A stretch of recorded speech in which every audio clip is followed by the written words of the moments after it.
আল্লাহ, আল্লাহ আমি মোহাম্মদ, দেখেন আমি আপনার বন্ধু বলতেছি, নবীজি বলতেছেন আল্লাহ আমি আপনার দোস্ত বলতেছি, যে আপনি আমারে বলছেন এত মর্যাদা দিবেন হাসরের মাঠে, মাওলা তবু আমার ডর ডর লাগে, তবু আমার কলিজায় ভয় ভয় লাগে।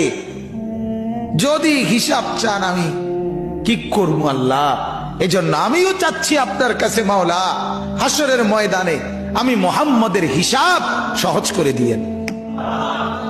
নিজের বলছে মিয়া, আল্লাহর নবী নিজের বলছে, এত কিছু বলার পরেও কয় আমার ডর ডর লাগে, ভয় ভয় লাগে। তাহলে হাসরের ময়দান এবার কেমন ময়দান? আপনি ইয়াউমাইদিন ইয়াতাযাক্কারুল ইনসান ওয়া আন্না লাহু যিকরা। আল্লাহ বলেন প্রত্যেকটা মানুষ হাসরের মাঠে তার পুরা হায়াতের প্রতিটা সেকেন্ড তার মনে আসবে। মানে আমার জিন্দেগিতে আমি কি করছি এখন মনে নাই সব। 12 বছর বয়সে, মানে আমার বয়স যখন 12 বছর, সে বছর জানুয়ারি মাসের 28 তারিখ, এই টাইমে আমি কিটা করছি অন আমি কইতে পারতাম।